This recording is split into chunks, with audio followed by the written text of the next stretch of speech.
You're listening to the Digital Deep Dive, where we tackle the newest trends, strategies, and pain points shaping growth across the digital landscape. From Amazon and D2C to international expansion, join our host and e-commerce leaders across multiple industries for in-depth discussions on how to maximize your brands in the digital arena. Now, here's your host, Aaron Conant. Well, hello, everybody, and welcome back to the Digital Deep Dive podcast. I'm your host, Aaron Conant, and today, reconnecting with a longtime friend, Charlie Cole. He's over at XGEN AI now, has a crazy cool background. And we were just catching up last week about what he's doing. And then Shoptalk is coming. And we started having a great conversation and thought, hey, why don't we just record a podcast? Kind of cover where he's been, what he's currently doing now, but also maybe some Shoptalk stuff as well. But anyways, Charlie, I'll kick it over to you. Do you want to do like a background and then what you're doing now? And then we can, wherever it takes us from there. Yeah. So it's good to see you again. It was really fun last week. It was like we were picked up right where we left off, which was awesome. So my background is I was a digital marketer turned e-commerce operator that somehow became a private equity turnaround CEO. And I'd love to tell you that I had some master plan and I played this cards perfectly, but it was really just sort of a natural evolution. So I was at a digital advertising agency when I was very, very young, 24. And then moved over to run e-commerce for Lucky. From Lucky, I ran e-commerce for a company called Shift Nutrition, which got acquired by Reckitt Benckiser. Then I went and helped build a company called Assembled Brands, which was a fashion brand incubator in New York City.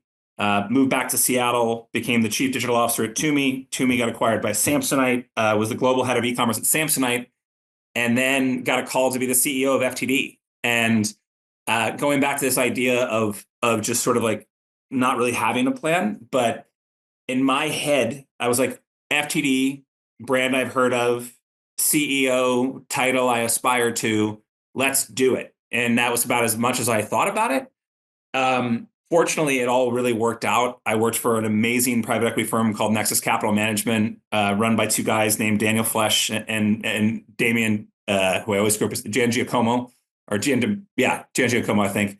But they were just amazing to work for. But what I didn't realize is that FTD had gone through a bankruptcy in August of 2019. And so I was taking over a bankrupt company or like the whatever emerged out of bankruptcy. So I think for me, I really enjoyed it. That ended up doing another turnaround for a company called Tribute Technology. And then I took 2 months off, Aaron, and this is where you and I really riffed on it, where for like the first time in my life, I took 2 months off in a very intentional way. I took my kids to school every day, picked them up as much as I could, participated in Lila's basketball team as much as I could, and really didn't answer emails. And it was truly like one of the foremost transformative moments in my life. And I came back in January and I was really anxious about what I was going to feel and what I was going to do. And I was wondering if I was going to roll out of bed and be like, ugh, or, energized. And I was not only energized, but I really had an idea of what I wanted to do. And then my buddy, Mark Steele, called me, and Mark was the CEO at XGEN. He's like, look, I need somebody who knows e-commerce and can really help me drive this thing. I did a demo of the product and it's quite literally the best front-end optimization tech I had ever seen. And so I signed on to be the president about 3 weeks ago. I'm now working on the services side for the first time really in my life, and just having a freaking blast. But it's been a wild, wild career ride, to say the least. That felt like way too long of an intro, so hopefully that worked out. No, it's awesome. I mean, I think people love to hear the stories that you don't just wake up one day and take that role, that especially when you're younger, right? That there's a journey to be had, right? Like yours wasn't, hey, I started at 23 and at 25, I was running FTD. And then the next thing you know, I'm, with the new startup, just taking over as a president and running with it. It's not the journey that takes place, but all of those cumulative experiences add up to where, I mean, you literally have it's interesting. You have the confidence for like, somebody's like, hey, we got a company here. You want to be a president? You're like, I can do it. Yeah. Well, and I think that the journey piece, it's funny, Aaron. One of the things I've started doing is I was approached maybe 4 or 5 years ago to be a lecturer at the University of Washington Foster School of Business. So professor named Shelley Jane pinged me and said, hey, I'm looking for someone to basically talk about how technology is changing commerce. And I just thought it was a blast and just had a wonderful time doing it. It was basically, I committed to 3 hours a quarter and I got to sort of support my alma mater. And then Shelly's like, hey, I'm teaching at Cornell. Will you come do it at Cornell? And I'm like, yeah, cool. And then Shelly's like, hey, I gave your name to the business school at Coastal Carolina. Will you come present there? And so I just did that. And it's just turned into this really cool thing. And I talk a lot about this concept of the journey and this difference between being proactive and reactive. And I think I've been extremely proactive from like very intentionally making connections, and B, always being a very genuine version of myself. Like that's what I've been very intentional about, because then when you and I reconnect, there's no platitudes, there's no sort of like cliches. But at the same time, and if that's the proactive part, I think on the reactive aspect of the journey, I've said yes to a lot of things. I've said yes to big companies, small companies. I've said yes to moving. I've said yes to 80% travel. When I was at Samsonite, we were doing 370,000 miles a year when I was at Samsonite.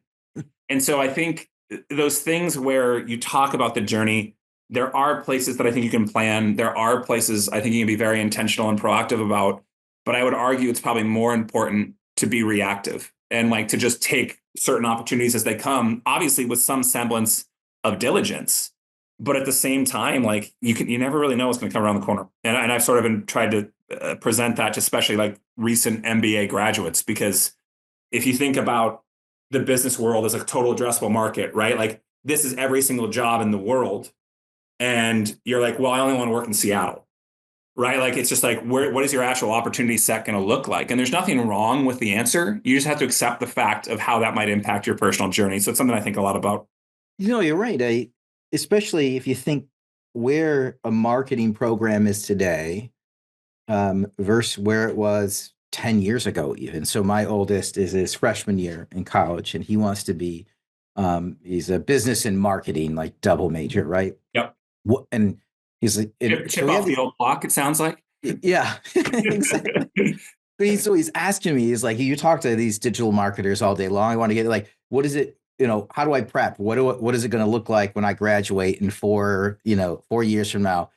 And I'm in the same boat as you. Like I say yes to every experience you can possibly say yes to, because obviously, again, like you said, with some diligence, but nobody knows what this is going to look like 5 years from now anymore. No, and we might purport so fast. All you can do is stack up experiences and problem solving that allows you to be comfortable with change and tackling issues when they pop up without going completely crazy. Yeah. Right? And you think about it like from a B2C side first, and I'll double back to B2B. So I really started my B2C career in 2005, right? And one of the things you would buy in 2005 is you would buy the Yahoo Mail sign-in page for a display ad. And you'd arbitrage that CPM and move people down a lead funnel.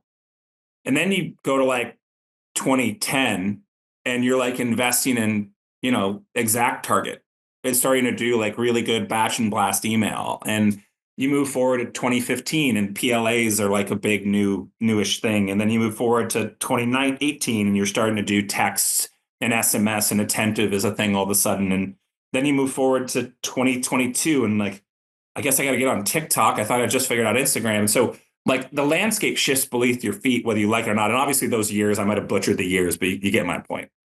On the B2B side, and I'm going to say this from my 3 weeks of expertise, which is fair. But I've been on the B2B side for 3 weeks, but I've been marketed to on the B2B side for my whole life. I just think, and maybe this is wishful thinking, I just really think in this world of automated messaging and the how omnipresent digital communication is, I just think it's sort of this idea of like back to the future of like true one-to-one relationships and like actually investing the time. And I'll give you a real example from Friday. My business development team reached out to someone and said, hey, I'm going to send you a calendar invite for May to remind us to follow up. And I was just like, new rule, never do that again. right? Like they didn't ask for that. Like that's not a true, authentic way. And I remember when salespeople used to do that to me, I'm like, gosh, that sucks. Like I hate this.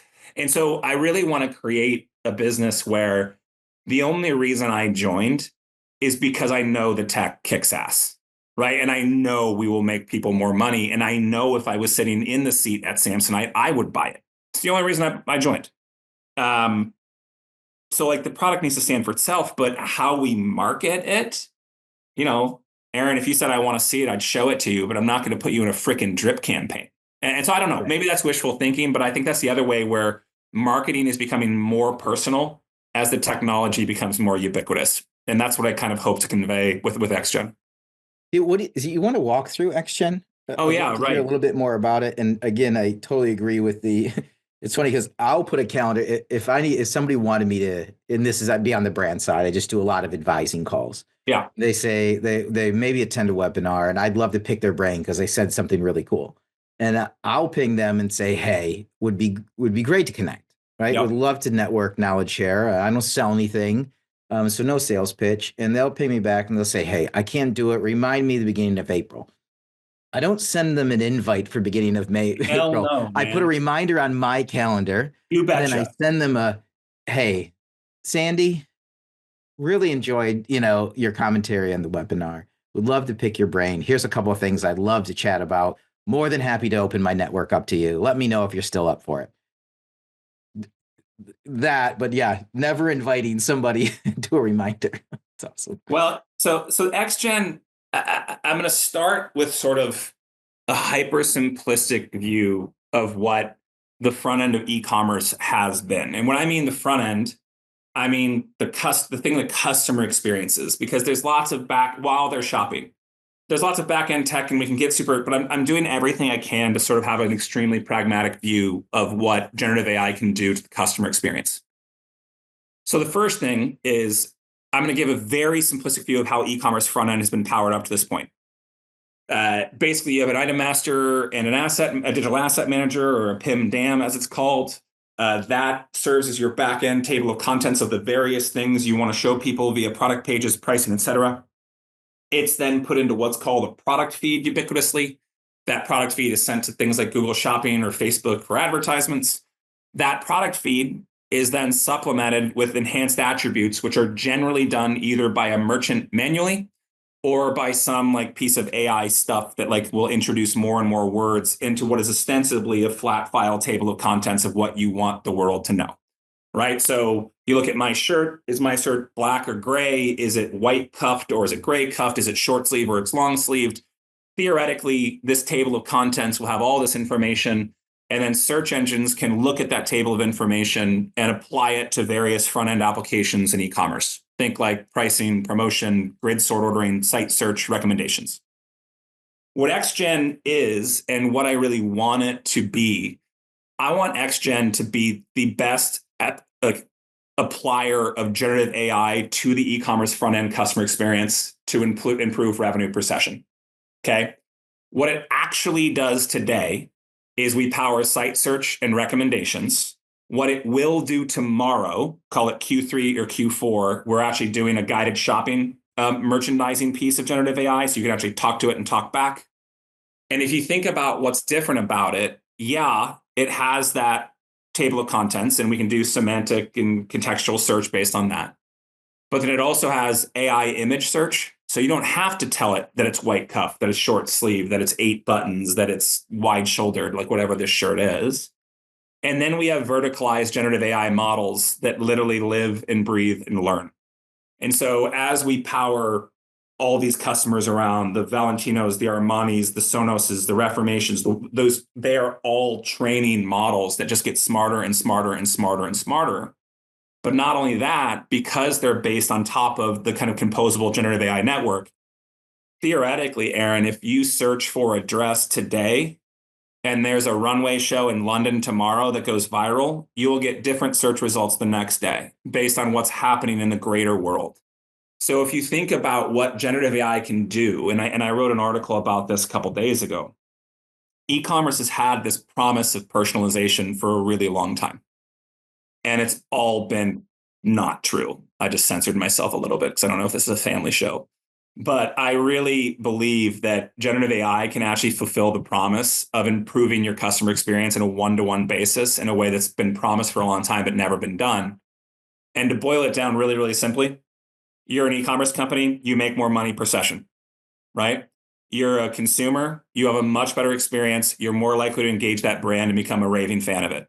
That's it, right? So we want to make software that accomplishes those two things. And the reason I joined is I had it demoed for me for 30 minutes and I said, this is the best I've ever seen. And so that's what I'm doing now. And so I'm really excited to sort of be powering this product from the lens as an e-commerce operator, because like these are all problems that I've always wanted to solve and have probably spent millions of dollars on software that didn't fulfill the promises. And now I'm seeing these results from our current clients and them becoming these raving fans. I think we can make people a lot of money while also having the customer to have a far better journey as a shopper and as experience with the brand overall. So it's a different take on personalization. If I break down, kind of, I think what you were saying a little bit was how it's not quite all there when we think about personalization is I'm going through and I'm doing all the tagging possible I can, Yep. such that if I'm on site, right, then I type in black, short sleeve, button down, it's going to only give me results based on how it's been tagged in the back end. Exactly right. But then you're going to... And it's worth noting those tags may be supplemented by some sort of AI code back there too, but you're still limited to that table. But as opposed to where I see search rapidly changing, and I put a lot of this because of Perplexity or ChatGPT, it's changed how I search, right? A Google search is completely different than ChatGPT. Yeah, isn't that funny? For me, right? But if it's all based on tagging, but if instead of it, you can still tag it, but if I can have that all in and there's a platform that's looking at the image and determining what it is, it then can apply attributes based on if it's matching with my new type of search, which it might not be. It's like, can you help me find, this is how I would do it for Google. Like the same thing, black dress shirt, wedding. Or if I'm on ChatGPT or Perplexity or wherever, can you help me find a black shirt, button down for a wedding? My wife's dress is, and I might even attach a link to this dress here. Mm-hmm. Those are two completely different things. One is based on tagging. The other one is going out and finding it. In that, am I picking up on this? I guess what I'm saying is I can now search however I want. And I actually think you're touching on two really important themes. So the average Google query is around 3 words. It's between 2 and 4, depending on who you ask and when you ask it. I actually just asked GPT the other day, what's the average query length for people that use you? And so GPT themselves told me that it's 8 to 12 words. So right away, Aaron, you're right. There's this macro there, which is you have a longer query string, and just longer inherently means slightly more complex. However, if you ask 100 of the best e-commerce operators in the country, right? Like find the head of commerce at Nike, find the head of commerce at Williams-Sonoma, find the head of commerce at insert website here. And you ask them the following question: would you rather have a user who comes to your site looking for jeans or comes to your site looking for tight black jeans? The answer is always the second one, because by definition, that person is further down the buying funnel. They've narrowed their selection down, so they're far more likely to transact. That's a positive correlation, ostensibly, between query length and conversion rate. And it just makes sense. If I need, let's take the Williams-Sonoma example, if I need a pan versus I need a nonstick 12-inch pan with wooden handle, I'm going to be a hell of a lot more likely to buy if you fill my needs when I'm down that buying funnel. And so I actually think it's a unique opportunity for commerce brands to encourage the user to actually ask for what they want, because no one just wants jeans. Like no one on earth. But we've all been ostensibly trained to use these site searches and work our way through it and go and use filters and go and use breadcrumbs because we're uncomfortable knowing we're going to break the search. Right. I don't do it. You're right. I don't do it because I'm going to get 0 results. The more I put in on a traditional search, the few, it breaks, and then I get nothing. We can't find it, and then I'm back. Aaron, I'll tell you a true story. Saturday night, my wife and I, our daughter's playing softball the first time. My daughter's 6. We don't know what the hell we need, right? We're getting just like this list, and it says she needs black softball pants. Cool, I can do this. I went to one of the largest sports websites on earth, and I typed in black softball pants for a 6-year-old girl. 0 search results. 0. Yeah. And so like, I'm not saying it's easy. Well, let me back up. It's very hard for archaic technology using that sort of contextual and semantic stuff that I talked about to solve that problem. It's freaking easy for a generative AI based search engine to do it, especially if it's supplementing a vertical model for the fashion and sporting goods world and an image-based AI search. And because you know what they know? Do you know what would happen if you went into ChatGPT today and you could type in, hey, what's the average inseam length for a 6 to 7-year-old girl? It'll actually be able to contextualize that answer. You don't have to guess. It doesn't mean it's going to be perfect, but that's what makes me super excited is we as a commerce community for years have basically asked our consumers to simplify. And I think generative AI can actually lead you as a brand to have a relationship with your customers where, God forbid, they tell you what they want, as opposed to going on some freaking scavenger hunt across your website. So I think that's why it's a foundational shift in kind of how to think about how commerce can change. But then it is personalized as well. Like if you can install this on every website I use, I couldn't tell you thank you enough. Right? Oh, it was just probably why you saw this and we're like, I'm all in. Well, and we do the other stuff. Like we'll ingest the brand CDP. We'll ingest all the event tags that they have through Google Analytics or whatever analytics platform they need. So we're going to use all of both we're going to use the phrase of the day, reactive versus proactive, right? That's all reactive data. Like I talked about in an interview I gave a week or two ago, when I was at Lucky Brand, I installed one of the first major recommendations engines, and it's actually still one of the leaders in the commerce space. And the thing that drove us nuts was if you had bought jeans from us before and the recommendations engine was optimizing to revenue per session, it's going to show you jeans all the time because you've already indicated propensity to buy. However, no brand, none, want to limit themselves in that way and having the brand like, I only think of Lucky for jeans. I would never buy their handbags. I would never buy their shirts. I would never buy their shoes. No brand wants that, right? And so how do you actually predict, hey, this is Aaron. Here's his data that he's bought. Here's his data that he's browsed. Let's show him stuff that's going to expand his relationship with the brands that's predictive, not reactive. And so this is where I go down the rabbit hole pretty quick, man. But you can tell why I'm pretty pumped up about why we can, on average, improve some site search results in the high teens, low 20%. And so these e-commerce sites, depending on if you're a hyper simplistic site, like when I ran digital at TUMI was like 200 SKUs, right? Versus if you ran digital at like, I'll use Women's Sonoma again, they have a lot of bloody SKUs.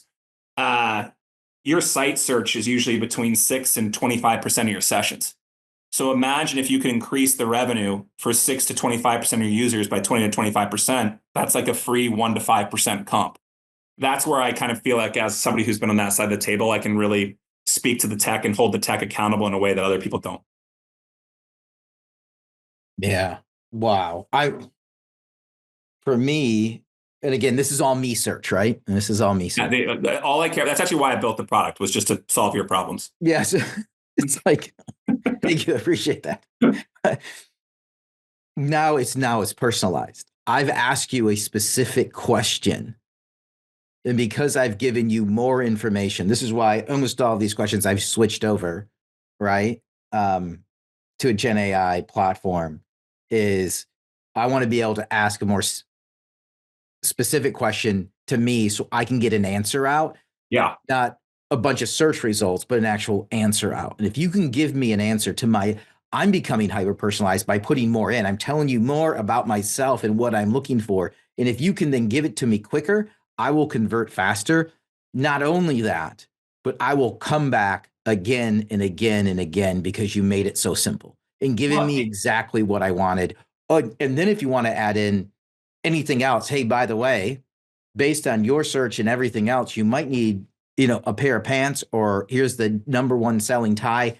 Make all the recommendations you want because you answered a question not with 950 different search results or zero and made me go hunt more, but you gave me exactly. And then I might start testing your engine like I do, like ChatGPT, right? That's just the reality. It's Well, and then you get into this idea of a living merchandising assistant where you can have a conversation with it, where you can be like, hey, I'm looking for pants. Are they summer or winter? Summer. Here are some examples. What do you not like about these? Oh, they look a little too flowy, right? And so now you have a living, breathing search. But I want to bring up another kind of true story, Aaron, and I referenced this on LinkedIn, but it's a really good example of user behavior changing.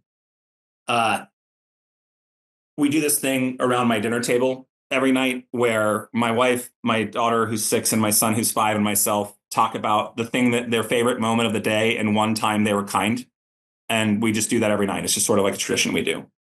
And my wife's for the day was something along the lines of, my favorite moment of the day was seeing how much fun dad's having at his new gig. Okay. And that was her favorite moment of the day. And my 6-year-old daughter asked the question, so dad, like, what is your new job? And I was like, okay, how do I explain this to a 6-year-old, right? How do I explain, well, I use generative AI to optimize mobile applications to improve e-commerce conversion rate. Like, that's probably not going to work. But if you take that question, I would argue that we've been talking to websites like we've been talking to 6-year-olds for about 20 years. I want jeans, right? I want black jeans, right? But now we can actually start to talk to each other in whatever we want, and including a 6-year-old. So my daughter, I said, well, what kind of dress do you want? And I put this on LinkedIn, so some people have seen this already. She's like, I want a dress that makes me look like a unicorn.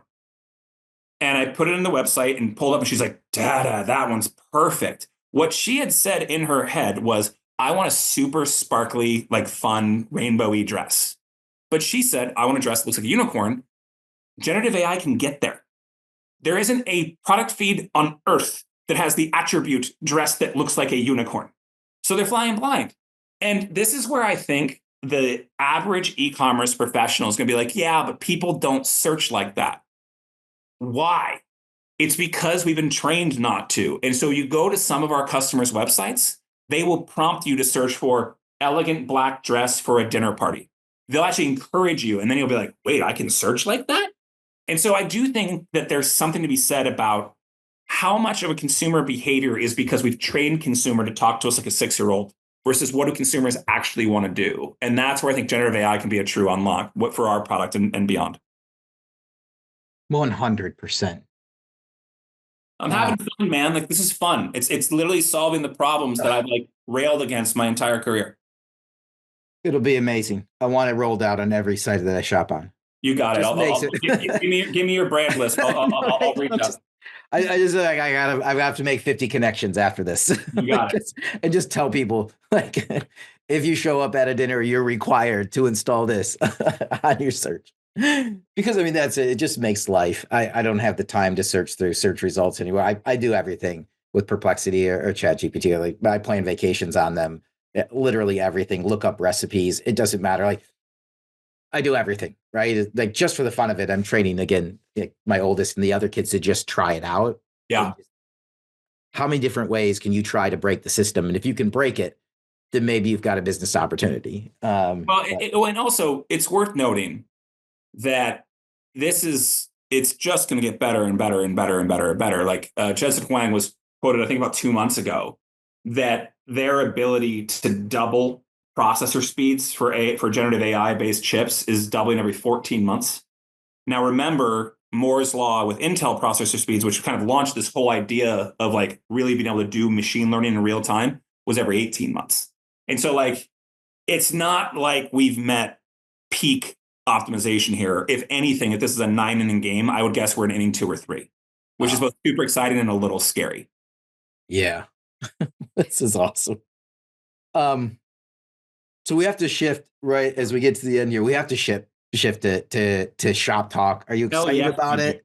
Want to make sure we capture this. I know you do a really cool like party every year at the end of the, I don't know if it's the second or third night, but Usually the second night. Yeah. So the story goes, my buddy Ryan Bonificino and he at the time, so I think the timing's right. He was the CMO at Alex and Ani. I think I was the chief digital officer at TUMI. And we spoke on a panel together. And it was like one of those panels, like in the movie Step Brothers, where we got done and we're like, did we just become best friends? You betcha, right? Like that was sort of Ryan and I. And what we noticed was it's really hard for brands to meet each other with absolutely no agenda and just make genuine connections. And so he and I would get a suite every year. We'd refuse sponsorships and we would just throw a party, just like a house party. And we didn't have any real goals for it besides like, I was joking with you before this call that it's kind of a family reunion. Like these are all people that I've grown up with and, gone to dinner with and like met their kids, and some of them went to my wedding. And so it's just kind of taken on a life of its own, honestly, which has been awesome. So we do that Tuesday night. But like to me, Shoptalk is this big monster that you can really let it get away from you unless you go into it with a lens of, I'm going to make some true, genuine connections, right? And just make that be your goal. And my process has always been, I want to walk the entire expo floor. It usually takes me about 3 to 4 hours, and I want to look at every piece of tech that I've never heard of, right? That becomes ostensibly your innovation roadmap. Like the millions of dollars that are being invested by companies and seeds and venture capital rounds. I want to know what's going on with them. And then I want to write down a couple, and then I want to go meet people in a one-to-one basis, ideally, then followed up with like larger dinners and followed up with larger parties. But like, let's be honest, Aaron, like the last show always culminates in a pool party. There's not a lot of genuine connections being made at the pool party. It's just fun, right? And that's awesome. Like I want people to have lots and lots of fun, but that means you have to be that much more intentional from, call it 7 a.m. to 10 p.m. And then by all means, just go have fun as well. But I just think it's such a special event. And the founders of Shoptalks are close friends. I'm on the advisory board emeritus, which I guess that means something. But it's just an event that is special to me. And I bring my wife every year, so she kind of gets to kind of experience my community as well, which I think is awesome. So I just love the event, and I love kind of making general connections. And my truly favorite thing is that like I've connected probably 100 people at this party that they end up working with each other. That just means the world to me. So it can be a truly special event that I think on the outside can feel very overwhelming, but you have to sort of make it smaller into a community the best you can. Yeah, I totally agree. I love it. I mean, I love people and connecting, right? That's it. That's my jam. And I go every year. I do the same. I love walking. I love walking the floor. And you find some of the coolest stuff in the niche outer edges. 100%. I mean, like this has been something that I've evolved my thinking on, right? Because I think it's very easy for a brand leader to get annoyed by like how many vendors and sponsors are there, but you have to change your purview. And I've said this before. This isn't just me saying this now that I'm on the B2B side. I actually wrote an article about this like 5 years ago. Just think of all the vendors as people investing more money than you could ever fathom into solving digital problems. And that might not be right for you. Like what they're doing might not be right for you, but it can be extremely inspiring and truly influence your product roadmap as an e-commerce leader. So, I mean, if you just think of these vendors that are investing money as inspiration, you can learn an awful, awful, awful lot. Like I remember the first time I saw a customer data platform, and I'm like, where has this been my whole life? Right now they're ubiquitous. Now there's like 25 vendors that are all saying it. But to your point, I think the first one I saw was like Agile One in 2017 in one of the outer booths. Like, so to your point, it's exactly right. I love that point of view. Yeah, I don't think I've never heard it been put that way, but I love how you just put it. These people are spending inordinate amounts of cash, not yours, other people's, to potentially solve a problem you have. Like giving them 5 minutes to even say to them, because I spent a lot of time just connecting with them anyway, so just giving them advice, right? They don't all make it into the network. I don't always do a dinner or webinar, but even like, hey, did you think about this? I know you're solving this problem. If you could solve these 2 other ones as well, they're directly adjacent, I would sign up with you tomorrow, right? Or that those people are looking for advice they do want to sell product. That's why they're there. But everybody's doing product development. They want to know what they need to solve for. Give them 5 minutes. Give them 5 minutes. Well, and this is the other thing that I've ranted about in the past. Who do you think's paying for whoever's playing the concert this year? Like, I don't know. Do you know who it is off the top of your head? It's probably like Ludacris or Cisco or someone like that. Yeah, right. But like, where do you think this money comes from? Like, so we're all part of an ecosystem that is reinforcing each other and like can support each other. And I will be the first to admit, Aaron, when I was starting my career, I was not this community oriented. I was much more transactional. I was much more like, what can you do for me? But I think as you grow up a little bit and you get to be a part of the ecosystem a little bit, it's really about sort of like lifting each other up. And so one of the things I'll say a lot is like, hey, I've never heard of your tech. Like, what's the 30-second pitch? And like, I truly want 30 seconds because, I might have 1,000 of them that day, so I can't do a minute. And so I just think it's a great way to learn. And so I would encourage everybody to do it. And I would say that it can be extremely intimidating, but I just say, be very assertive, walk quickly, look fast. And in all honesty, I have seen in my shop talks, at least 10 people pass out on the floor. So drink a lot of water. All right. You're in Vegas. You might be doing nighttime opportunities. I'm telling you, drink a lot of water is one of my other things I tell everybody. Are there other top ones as we get ready to wrap it up here? Are there other top ones? Like, I get asked that all the time. Hey, what is your top? Other shows? Yeah. I think what Veronica Scott and Alan have built at Commerce Next is really special. Yeah. I think, the team at eTail West has really turned over quite a bit, but I actually managed to pop out there for a day. That's still that's like a very like well-sized event. It's not as big, right? So it's easier to make. I love that one. I love it. Yeah. And then I would just say, keep an eye on what Jill Dvorak's doing at NRF, man. Like, Jill just came back to the company a little while ago.